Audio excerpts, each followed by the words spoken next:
জি আপু, আপনি বলেন কত টাকা করে দিবেন? ফ্যামিলি কার্ডের একটা ব্যবস্থা আছে, ভাতা, সেখানে মাসে মাসে 7,000 করে, তারও বেশি পাইতে পারো। শুনলেন আপনারা। এখন আসেন আমরা আরেকজন লেতা সাহেবের কাছ থেকে শুনবো যে ফ্যামিলি কার্ডে কত টাকা করে মাসে দিবে। জি লেতা সাহেব, আপনি বলেন। এই যে ফ্যামিলি কার্ড, এটা আপনার নামে হবে। এই ফ্যামিলি কার্ডের বিনিময়ে আপনি 2,500 থেকে 3,000 টাকা হয়তো নগদ টাকা পাবেন, কিংবা আপনাদের খাদ্য সামগ্রী হবে। আমরা আরেকজন আপুর কাছে শুনবো যে আসলে এই ফ্যামিলি কার্ডে কত টাকা করে পাবেন। জি আপু, আপনি বলেন কত টাকা করে দিবেন?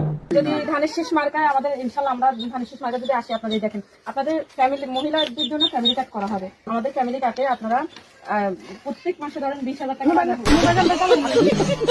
শুনলেন আপনারা। এই আপু তো ওনাদেরকে একদম চারিয়ে উপরে চলে গেছে, উনি বলতেছেন 20,000 বা তার চেয়ে বেশি পাবেন। এই যে মানুষদেরকে একটা লুপ দিকে ফ্যামিলি কার্ডের মাধ্যমে বুট চাচ্ছেন, আসলে দেখেন ওনাদের একটা কর্মীর এই যে ফ্যামিলি কার্ডে যারা আপনারা বুটের ক্যাম্পেইন করতেছে, বুট চাচ্ছে বিএনপির পক্ষে, একজনের কথার মধ্যে কোনো ব্যালেন্স নাই, কোনো সামঞ্জস্যতা নাই, এক একজন এক এক রকম মানুষকে লুপ দিকে বুট চাচ্ছেন। সুতরাং যদি এদের কথার মধ্যে নয় ছয় হয়ে যায় তাহলে দৌড়ানিয়ান ভাই, এই ফ্যামিলি কার্ডের মাধ্যমে আপনারা কোনো অনুদান পাবেন না, কিচ্ছু পাবেন না। সুতরাং আগামী নির্বাচনে আপনাদের বিবেকটাকে কাজে লাগিয়ে আপনারা